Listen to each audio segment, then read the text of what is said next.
एक दफा का जिक्र है, एक छोटे से साहिली गांव में थॉमस नाम का एक आजिज और ईमानदार मछेरा रहता था। वो अपनी दियानतदारी और समंदर के लिए अपनी अटल मोहब्बत के लिए पूरे गांव में जाना जाता था।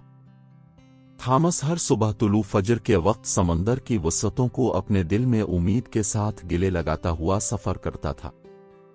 एक रोशन सुबह जैसे ही सूरज ने आसमान को सोने और सुर्ख रंग के रंगों से पेंट किया, थॉमस ने अपनी मामूल की माहीगीरी की मुहिम का आगाज किया। इसकी कुश्ती नर्म लहरों के जरिए खूबसूरती के साथ लपकती थी, जबकि बगले ऊपर से बुलंद होते थे। नमकीन हुआ में उनकी चीखें गूंजती थीं। जैसे ही थॉमस ने चमकते हुए पानियों में अपना जाल डाला, वो मदद नहीं कर सका लेकिन उम्मीद का एहसास महसूस कर सका। इसे कम ही मालूम था कि यह दिन किसी दूसरे से मुख्तलिफ होगा जिसका उसने तजुर्बा किया था। एक मरीज के इंतजार के बाद उसने लाइन पर अचानक टग महसूस की, जिससे एक जबरदस्त कैच का इशारा हुआ। उसका दिल जोश से धड़क रहा था जब वो अपने जाल में फंसने लगा। ताहम जब वो उसे कश्ती पर ले गया तो उसने एक हैरान कुन दरियाफ्त किया। एक चमकती हुई सुनहरी मछली इसके जाल में फंसी हुई थी। इसके तराजू एक खजाने की तरह चमक रहे थे और उसकी आंखें एक दूसरी दुनिया की रोशनी से चमक रही थीं। थॉमस ने अपनी माहीगीरी के तमाम सालों में इतनी शानदार मखलूक कभी नहीं देखी थी। मछली ने समंदर के गाने की तरह सुरीली आवाज के साथ थॉमस से कहा, ओ मेहरबान माहीगीर, बरा करम मुझे समंदर में छोड़ दो। मैं एक जादुई मछली हूं, आपकी ख्वाहिश पूरी करने के काबिल हूं। मेरी आजादी के बदले में तुम्हारी कोई ख्वाहिश पूरी करूंगी। थॉमस एक ईमानदार आदमी होने के नाते मछली की पेशकश से हैरान रह गया। वो हमेशा मेहनत और इस्तिकामत के जरिए अपनी रोजी कमाने में यकीन रखता था, कभी शॉर्टकट या आसान फवाइद की तलाश में नहीं था। फिर भी इसकी जिंदगी को बेहतर बनाने के लालच ने इसके दिल को घेर लिया। थॉमस ने सोचती नजरों के साथ जवाब दिया, प्यारी मछली, मैं आपकी पेशकश की तारीफ करता हूं, लेकिन मैं एक माहीगीर के तौर पर अपनी जिंदगी से मुतमईन हूं। मुझे दौलत या ताकत की जरूरत नहीं है।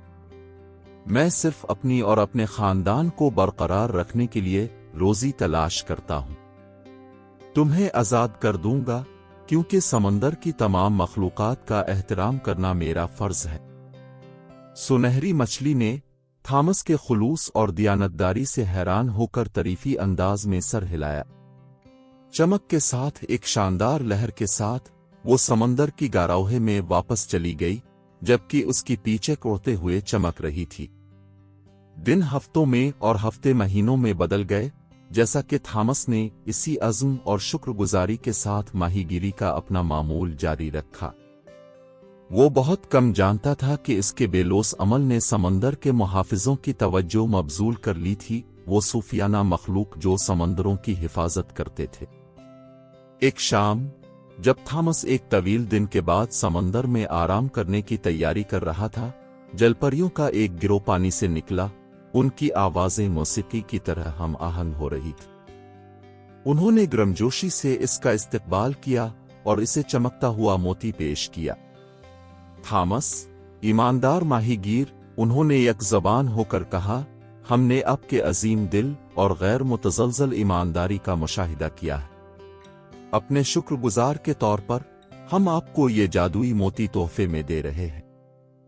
इस बात को यकीनी बनाना कि आप और आपके खानदान को हमेशा फराहम किया जाए। उनकी सखावत से मगलूब होकर थॉमस ने अपनी रूह की गहराइयों से जलपरियों का शुक्रिया अदा किया। इस दिन से आगे इसके मछुआरे कामों ने कभी पहले से भी ज्यादा फल दिए। ये मोती ने इसे फल के साथ न सिर्फ बहुत सारे मछलियां दी, बल्कि इसे गांव वालों की हौसला अफजाई और एहतराम भी लाती रही। और इस तरह थॉमस, दियानतदार माहीगीर की कहानी नस्ल दर नस्ल मुंतकिल होने वाली एक अफसाना बन गई, जिसने इसे सुनने वाले तमाम लोगों को ईमानदारी, मेहरबानी और बनी नौ इंसान और फितरत के दरमियान अटूट कनेक्शन की याद दिला दी।